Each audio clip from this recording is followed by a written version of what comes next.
신약성경 32페이지.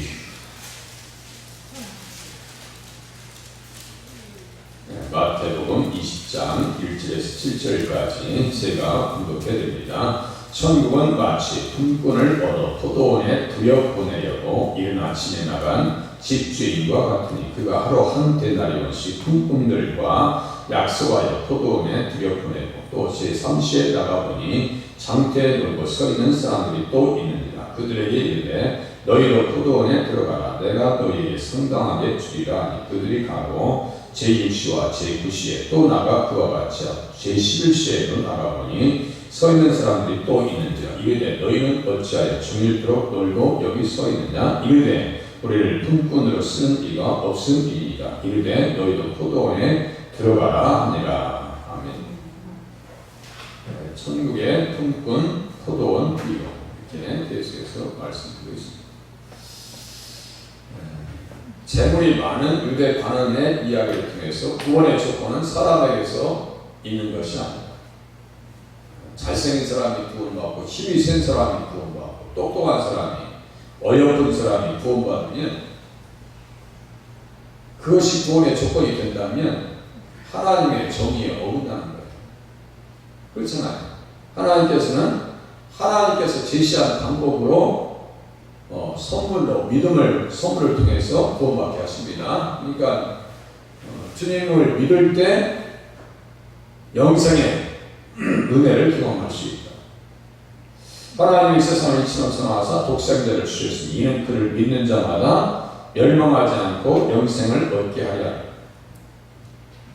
믿어야 영생을 얻는 거예요. 믿는 데는 또 조건 없어요. 믿는 데 조건 없어요. 부자라고 안 믿는 거 아닙니다. 부자도 동네도 보면 잘 믿어요. 연예인들도 보면요, 참 얼굴도 잘나고 인물도 훤한데 남자나 여성이나 참 차인표 같은 사람들은 얼마나 예수 잘 믿어요. 최수정 같은 탤런트는 얼마나 예수를 잘 믿어요. 그죠? 참 착한 연예인들, 예수 잘 믿는 사람도 있어요. 또 부자라고 해서 예수 안 믿는 거 아닙니다. 믿음은 하나님께서 주실 때 누구 신분 고아를 막론하고 믿어서 영생의 은혜 가운데 들어갑니다. 그래서 내 믿음이 너를 구원하였다고 하시는 말씀을 통해서 우리는 무엇을 할 수 있느냐? 믿음을 통해서 구원받는다라고 하는 사실을 확실히 알 수가 있습니다. 그래서 너희는 그 은혜에 의하여 믿음으로 말미암아 구원을 받았으니 이것은 너희에게서 난 것이 아니요 하나님의 선물이라. 믿으면 의의 상속자가 된다. 의의 상속자가 된다. 그러니까 하나님께서는 무엇을 말씀하시냐면 자랑하지 말라고. 사람의 것을 자랑하지 말라고. 힘세다고 자랑하지 말라고. 뭐 벌교에 가면 주먹 자랑하지 말라고. 네? 거기 보니까 선전하는 거 보니까 막 크더라 주먹 쌓고 벌교에 가면 주먹 자랑하지 말라고 써있어요. 네? 벌교 한번 가서 꼬마 비빔밥 한 칸 더 앞으로 오셔. 네. 집사님 한 칸 더 앞으로 오시라니까. 송집사님 한 칸 더 앞으로 오셔야 되는데. 자, 그렇게 자랑할 것은 무엇을 가지고 자랑하라고 성경에서 우리에게 가르치시냐면 주 안에서 자랑하라. 주님 안에서 자랑하라. 명철에서 나를 아는 것을 자랑하라고. 예수님 아는 것은 자랑거리예요. 예수님 아는 건 자랑거리예요. 그러니까 밖에 나가서 전도하고 그러는 거예요. 자랑하고 밝히고. 그래서 연이은 천국의 포도원 품꾼 비유는 구원이 주어지는 것은 하나님의 절대 주권임을 다시 강조합니다. 본문의 포도원은 천국 교회를 의미합니다. 집주인은 당연히 하나님이십니다. 천국에 들여보내시기 위해서 하나님께서는 예수님의 몸된 교회에 성도들을 부르십니다. 부르셔서 어떻게 하냐면 품꾼을 부르신다. 품꾼으로 부르시는 거예요. 하나님께서 교회를 통해서 교회에게 우리를 불러주시는 것은 일꾼으로 불러주시는 것이 와서 그냥 감사하고 가만히 앉아가지고 취미생활 하고 이거 안 맞는 거예요. 어떤 어떤 교회는 뭐 취미반도 있고 등산반도 있고 그러더만 그것도 참 좀 이상해. 그죠? 뭐 꽃꽂이반도 있고 나름대로 뭐 연합해서 활동하겠다는데 무슨 말은 하겠어요. 그러나 그렇게 그것이 주 목적이 아니라 물론 축구하다가 구원받은 사람도 있겠죠. 축구반이 있어가지고. 그런데 주 목적은 하나님께서 우리를 부르신 이유는 뭐라고요? 일꾼으로 일하는 사람으로 불렀다고요. 에르바테스라고 썼어요. 그래서 품꾼들은 예수님을 믿는 백성들을 의미합니다. 천국 백성으로 교회에 심겨졌다면 모든 성도들에게는 일들이 주어집니다. 일거리가 있으셔야 돼요. 교회 하면 기도 제목도 있으셔야 되고 내가 혹시 할 일이 무엇이 있는가 이렇게 한번 살펴보시기도 하고 눈에 들어오는 것도 있을 거예요. 저는 교회에서 가장 먼저 와서 눈에 들어오는 게 청소라고 있어요. 청소. 지금도 청소 사람입니다. 성경은 때때로 성도들을 그릇으로 비유합니다. 교회에 쓸모없는 그릇이라고 하는 것은 하나도 없습니다. 깨끗하게 하면 하나님께서 쓰신다고. 자기를 깨끗하게 하면 깨끗하게 한다니까 또 야 오늘부터 이제 집에 와서 열심히 닦고 화장품도 좀 비싼 거 구입해서 바르고 옷도 세탁해서 입고 오면 하나님께서 선한 일에 쓰임받으시겠구나 이런 생각이 아니라 깨끗하게 된다는 것은 우리 주님의 피로 깨끗하게 된다는 거예요. 죄의 지을 생각 하나님께서 기뻐하지 않는 것들을 다 버린다는 거예요. 이게 선한 일에 준비하는 거예요. 사도 바울이 예수님을 만난 이후에는 택한 나의 그릇이다. 쓰였어요. 택한 나의 그릇이다. 얼마나 사도 바울이 일을 열심히 했어요. 수고를 넘치도록 했다. 내가 모든 사도보다 더 많이 수고했다. 모든 일에 하나님의 일꾼으로 자처하여서 많이 견디고 궁핍과 고난과 매맞음과 갇힘과 난동과 수고로움과 자지 못함과 먹지 못함 가운데서도 일을 했다. 정말 교회에서 일하려면 이런 각오를 해야 돼요.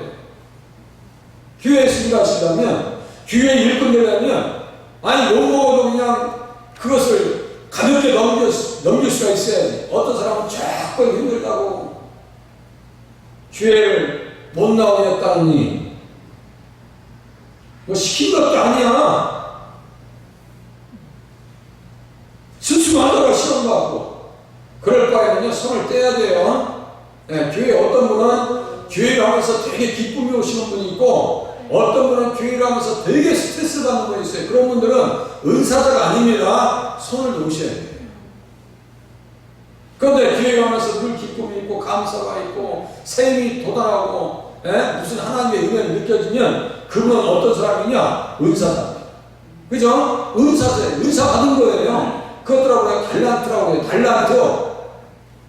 달란트예요. 만약에 목회자가 말씀을 준비하고 이런 것이 막 스트레스 받아가지고 하기 싫다.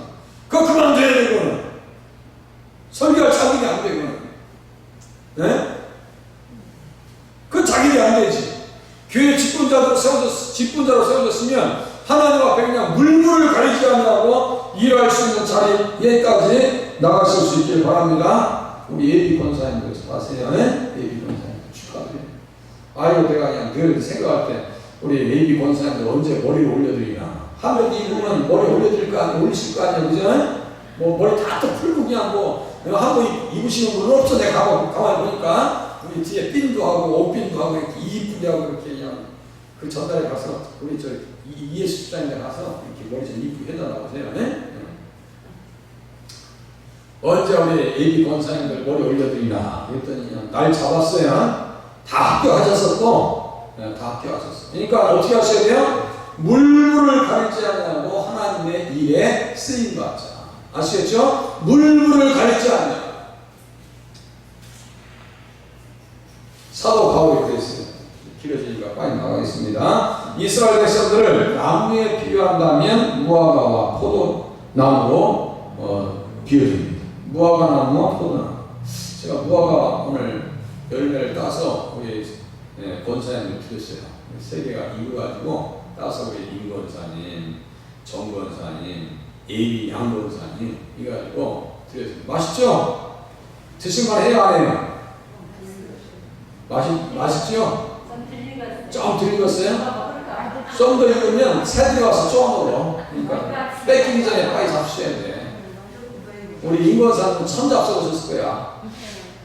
그리고 무화과 딸 때 열매를 따잖아요. 거기에 진액이 얼마나 쏟아져 나오는지 몰라. 제가 그 하얀 그 진액이 쏟아져 나올 때, 꼭 예수님 피 같은 느낌이요.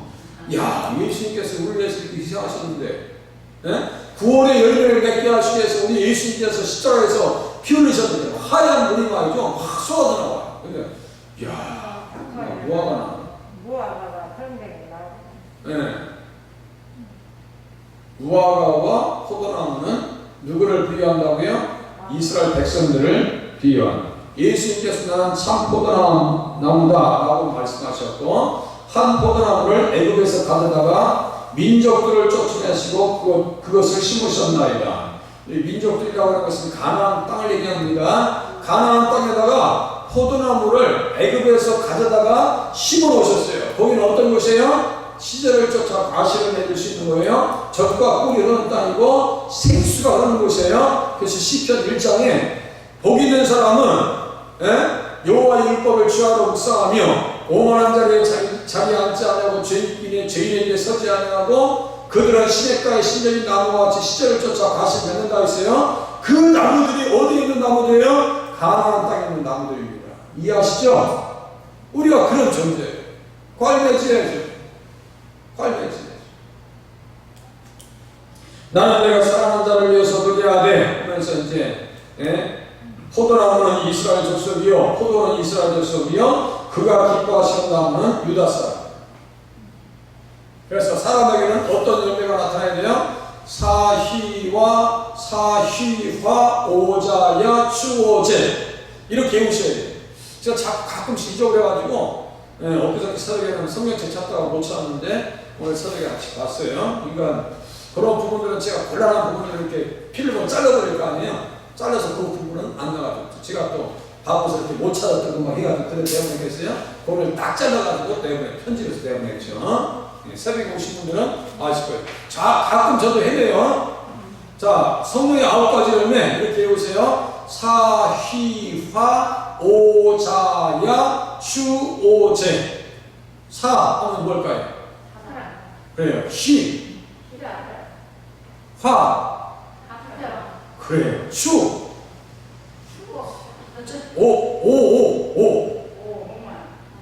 오만? 오만 해주면 안 되지. 그래. 오래 참은 오만 해서 큰일 났네. 농약 칠 뻔했어. 자, 자는 뭐예요? 자비. 사희와 오자야. 양은 뭘까요? 양은 뭘까요? 양선.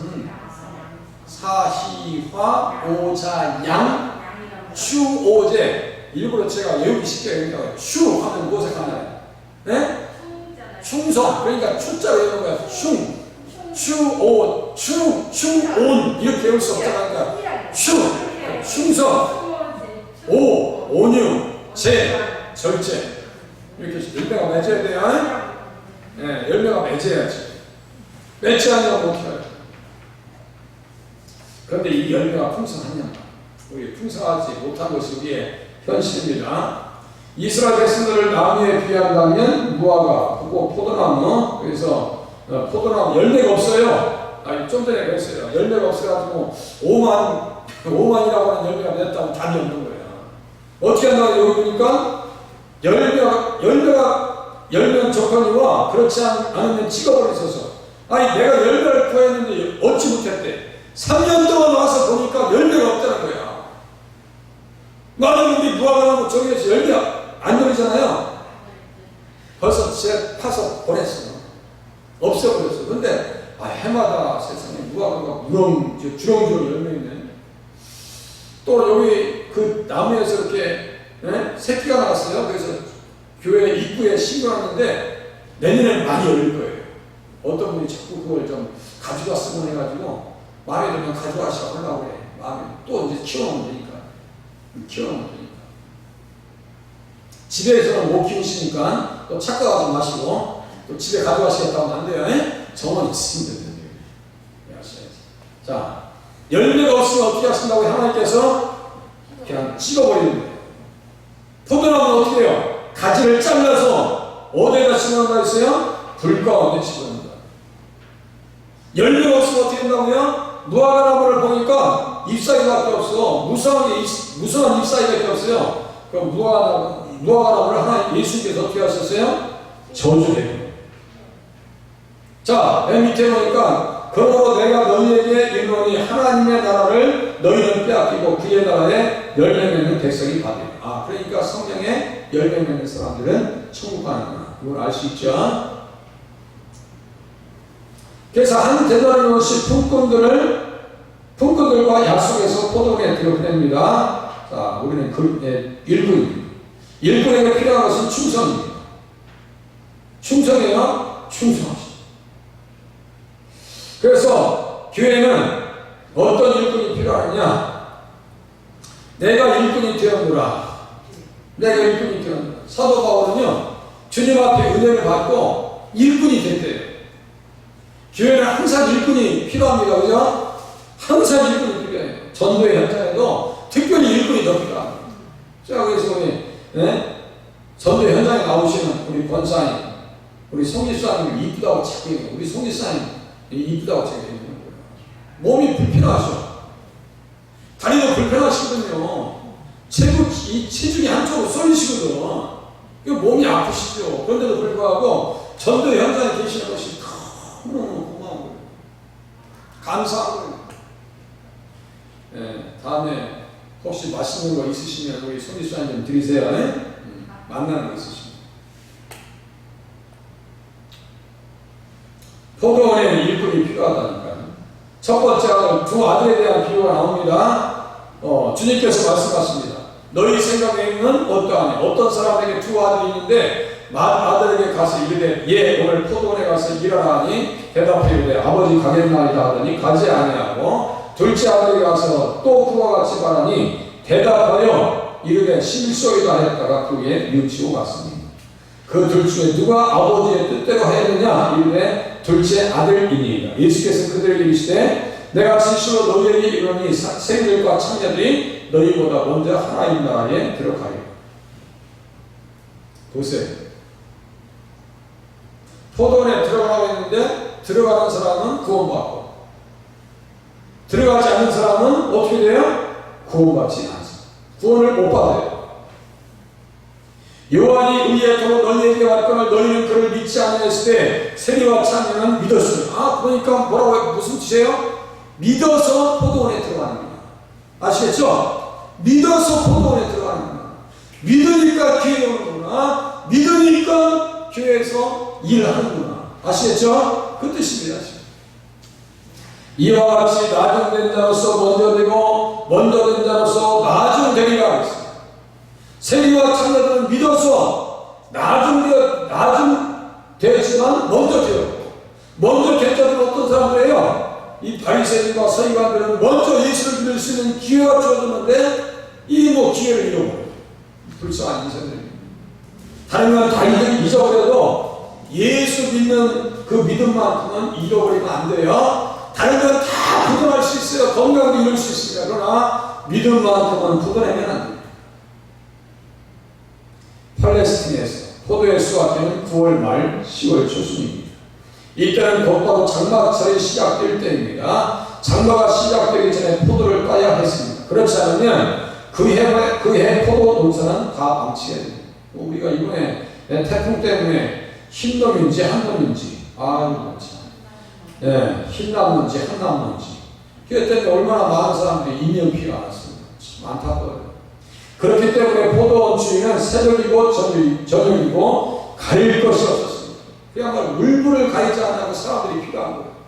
비록 한 시간만 일하는 일꾼이라도 데려와 써야 하는 상황, 마치 한 개의 밀가을 곱씩 거둘 때와 같습니다. 포도원에서 품꾼을 부를 때 종들이 나간 것이 아니라 주인이 직접 나갔어요. 이에 대한 뜻은 교회, 포도원은 하나님이 직접 관리하신다는 뜻으로 우리가 이해할 수가 있습니다. 하나님께서 주관하시는 거예요. 천국과 교회가 하나님의 것이기 때문입니다. 교회만큼은 예수님께서 직접 경영하십니다.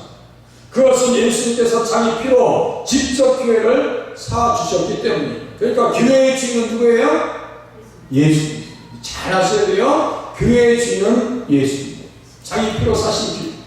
그러니까 여기는요, 충성밖에 다른 의미가 없어요.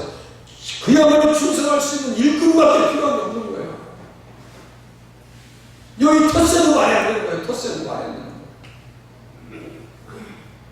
너희가 알거니와 너희 조상이 물려준 헛되는 시에서 대속함을 받은 것은 의인이나 금같이 없어질 것으로 된 것이 아니요 오직 흠없고 점없는 어린 양 같은 그리스도의 보배로운 피로 된 것이요. 그러니까 누구의 피로 사셨다고요? 예수님의 피로 사주셨어요.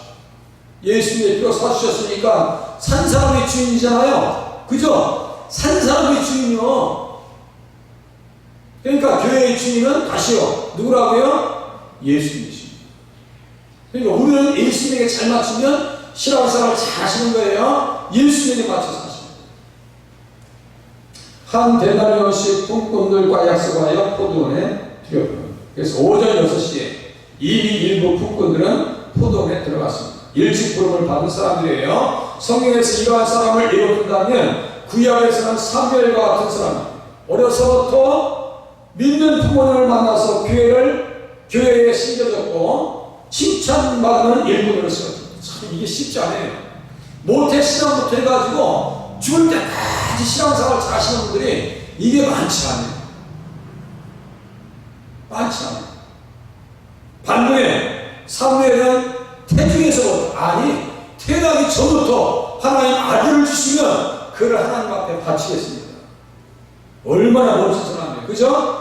그러므로 나도 그를 여호와께 드리되 그의 평생을 여호와께 드리나니라 하고 그가 거기서 여호와께 경배하니라. 우리는 한 데나리온, 이 한 데나리온이 지난주에 2주 전에 우리 박금녀 권사님께서 정확하게 맞추셨는데 한 데나리온의 뜻이 무엇이라고 했어요? 한 데나리온의 뜻이 구원. 그래요. 이거 외우셔야 돼요. 구원을 선물로 주시는데 구원 받았으면 어떻게 이해한다고요? 아침부터 저녁까지 무엇을 가리지 아니하고 물물을 가리지 아니하고 내 컨디션도 가리지 아니하고 웬만하면 주님 앞에 나와서 쓰러질 줄 알고 와서 예배 드리고 싶다니까. 그게 품꾼의 자세예요. 드려보냈으면 일해야 될 거 아니야. 만약에 제가 회사에 취직했어. 그러면 한 달에 월급을 우리 회장님이 한 500만 원 줬어. 그런데 몸이 아파서 한 10일 쉬었네. 그러면 미안해 안 미안해? 미안할 것 같아 안 미안할 것 같아? 월급 많이 줬는데 구원을 돈으로 계산하면 한 데나리온이에요. 한 데나리 하루 품삯입니다. 우리 인생은요 하루살이 같아. 그죠? 어느덧 이렇게 연세가 드셨는지 몰라. 저도 마음은 안 늙었어요. 네, 어렸을 때 놀던 생각이 지금도 생각나. 저 지금도 머리가 안 빠진 줄 알아. 어떤 때 다들 그냥 머리가 멀쩡하니까 안 빠지고 빠지는 제가 잘 못 느껴요. 남들이 빠졌다고 빠지는 줄 알지 다 머리 있는 사람들만 보니까. 나중에 또 보니까 머리가 멀쩡한 사람들은 저 가발하니까 아무 의심하고 있어요. 바보처럼. 네. 그러니까요 어느덧 이렇게 금방 삶이라고 하는 것이 시간이 그냥 신속하게 지나가잖아요.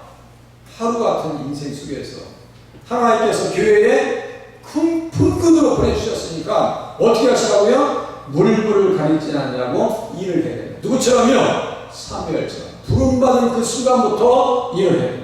사무엘은 어렸을 때 세마포에 옷을 입고 여호와 앞에 섬겼더라. 아이 사무엘이 점점 자라며 여호와와 사람들에게 은총을 더욱 받더라. 사무엘이 자라며 여호와께서 그와 함께 계셔서 그의 말이 하나도 땅에 떨어지지 않게 하시니 단에서부터 부엘세바까지 온 이스라엘이 사무엘은 여호와의 선지자로 세우심을 입은 줄을 알았다.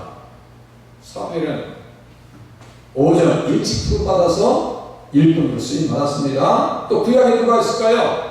네, 신약의 디모데와 같은 인물. 네, 디모데도 그렇죠. 네, 누구의 믿음을 본받았어요? 내 외조부 로이스와 내 어머니 유리게 속에 있더니 내 속에도 있는 줄을 확신합니다. 믿음의 유산을요 잘 물려줬어요. 우리 권사님들의 믿음의 유산을 자녀들에게 잘 물려줄 수 있다면 그것처럼 큰 축복이 없습니다. 믿음의 대가 끊어지면요 답이 없습니다. 답이 없어요. 믿음의 대가 끊어져요. 그래서 속상한 거예요. 자녀들 볼 때 예수 안에 서지 못하면 속이 터지는 거예요. 그거. 그 속을 누가 알겠어요? 회개하고 주님 앞에 돌아와야 그때서야 겨우 알까. 그죠? 제3시에 또 나갔습니다. 장태에 놀고 있는 사람들이 또 있는지라 그들에게 이르되 너희도 포도원에 들어가라. 내가 너희에게 상당하게 주리라 하니 그들이 가고. 얼마나 감사한 거예요.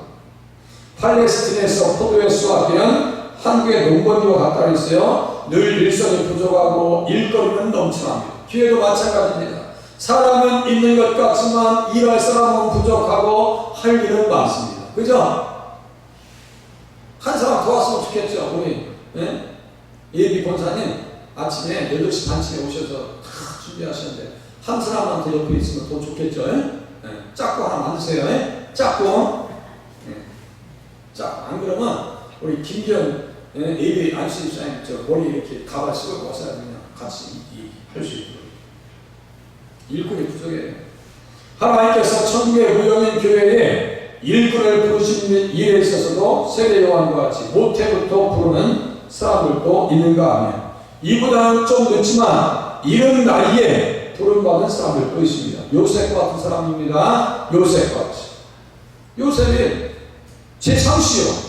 3시간 늦게 부름받았어요. 제3시는 오전 9시를 말합니다. 포도원 주인의 입장에서 언제든지 포도원에 할 일이 있어 일꾼을 불러야 하는 상황입니다. 오전 9시에 부르면 12시간 중에 3시간을 뺀 9시간만 일하면 됩니다. 상당하게 품삯을 주기라고 하십니다. 이들은 장태에 놀고 서있던 사람들입니다. 요셉은 어린 시절 야곱의 특별한 사랑을 받고 살았습니다. 자, 행복한 삶을 살았죠. 17살 때까지 행복한 삶을 살았어요. 하지만 형들의 시기와 질투로 인해서 애굽의 종으로 팔려갑니다. 고생했어요, 안 했어요? 고생했어요, 안 했어요?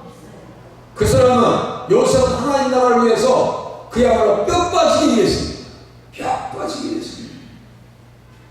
그래서 요셉을 하나님께서 2배로 육신적으로 보면 장자의 축복을 허락해 주셨다는 사실을 우리가 깨달으셔야 됩니다. 하나님께서 쓰시면 그 인생을 축복하십니다. 할렐루야. 쓰시면 축복하십니다.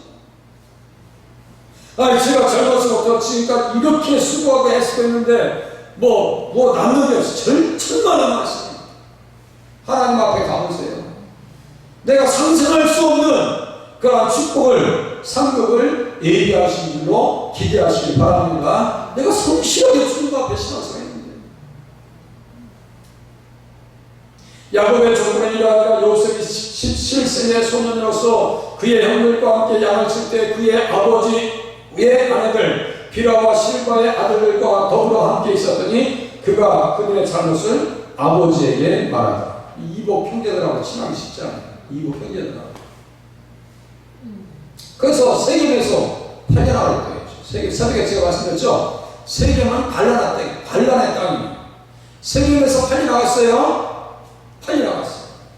그가 한 사람을 앞서 보내셨으며 요셉이 종으로 팔렸도다. 어떻게 고생했냐고요? 그의 발은 착고를 차고 그의 몸은 쇠사슬에 매였습니다. 아이고 참. 사랑받던 사람이 하나님의 일에 부름받으니까 이렇게 고생할 수가 없어요. 창피당하고 노래로 팔리고. 그런데 하나님께서 선방하셔서 어떻게 하셨어요? 통치자로 그를 자유롭게 하셨어요. 그를 그의 집에 주관자로 삼아 그의 모든 소유를 관리하고. 보니까요, 재정을 집에서도 돈을 관리하는 사람이 최고야. 재정부장이 최고요.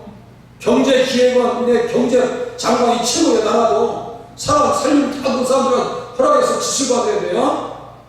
우리 노예에서 재정 회계 장관이 대단해. 제가 우리 군경 먹고 있는데 허락받아서 지출받았어요. 내일 또 이제 우리 군경 먹고 있어가지고 우리 군선교에서 일하시는 분들 지출해주고 해야 되는데 제가 다 작성해가지고 장모님 제가 이렇게 작성했으니까 허락해주세요. 그래서 보내셨더라고. 그래서 내일 또 만나가지고 지출할 거예요. 바빠요 저는. 관리하라. 그의 뜻대로 모든 시선을 다스리며 그의 지혜로 장로들을 교훈하게 하였다.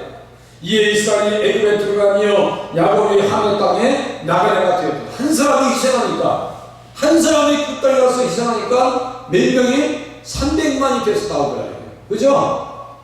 겨자씨 하나 같은 사람의 헌신을 통해 하나님은 큰 일을 하실 거예요. 우리의 기도가 그렇게 쓰임받으실 수 있기를 바랍니다. 마지막으로 제6시와 제9시 또 나가 그와 같이 하라. 제11시에도 나가보니 서 있는 사람들이 또 있는지라 이르되 너희는 어찌하여 집을 들어 놀고 여기 서 있느냐. 지금 밖에 놀고 서 있는 사람들 많아요. 많습니다. 교회 안 오지. 오지 않아요. 지금 다 놀고 있는 사람들이에요. 포도원에 들어와야 되는데 놀고 있어요. 자와여 가지고 놀고 하지 않나. 뭐 아주 최고 좋은 고급차랑 가지고 놀고 있지 않나. 주말 되면 놀러 가지 않나. 다 놀고 있는 일꾼들이 이게. 이르되 우리를 품꾼으로 쓰는 이가 없음이니이다. 이르되 너희도 포도원에 들어가라. 우리를 또 들어가라 해서 지금 들어오신 겁니다. 들어오라. 제6시에 부름 받는다면 6시간만 일하면 되고요. 제9시에 부름을 받는다면 3시간만, 제11시에 부름을 받는다면 1시간만 일하면 됩니다. 주인의 입장에서는 일보다 품꾼들을 위해 베풀어야 하는 9일만 남았습니다. 야, 1시간 일하고 구원받으면 얼마나 좋겠어요. 그러하여도 너무한 일에 일선이 부족한 것과 같이 교회에 추수할 것을 생각해보면 할 일이 많은 것입니다. 추수하는 주인에게 청하여 추수할 일꾼을 보내주소서 라고 해라 라고 주님께서 기도의 방법까지 가르쳐 주셨어요. 하나님 우리 교회에 일꾼 보내주세요. 우리 정원사님께서 이렇게 귀한 일꾼 오셨다고 칭찬하셨다. 잘하신다. 누가 오면 자꾸 옆에서 이렇게 복도 둬주셔야 돼요. 복도 잘하셨다. 아이고 너무너무 귀하다. 이렇게 칭찬하고 그래야지.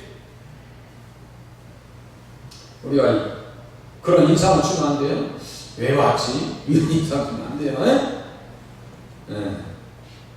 늦은 시간에 부름받은 일꾼 중 주님 앞에 충성할 일꾼들이 많이 있다. 그 중에 모세와 같은 인물입니다. 몇 살에 부름받았어요? 모세가 몇 살에 부름받았어요? 80세에 부름받았어요.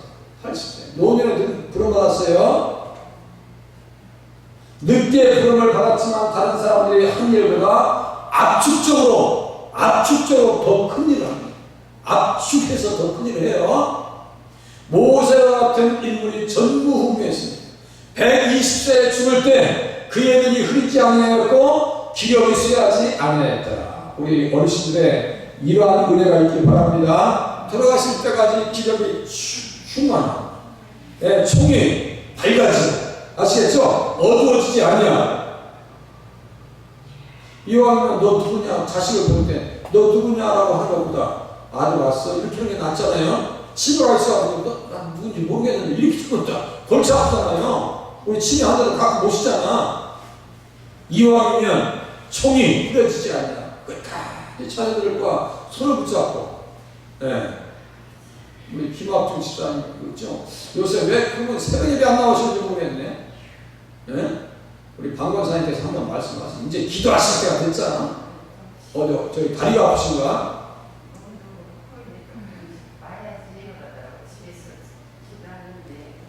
김현은 권사님, 그래, 김현은 권사님. 그 남편 되시는 분 돌아가실 때까지 다 누구한테 의지하지 않냐고 기도 다 받으시고, 그 얼마나 복이 있는 사람이에요.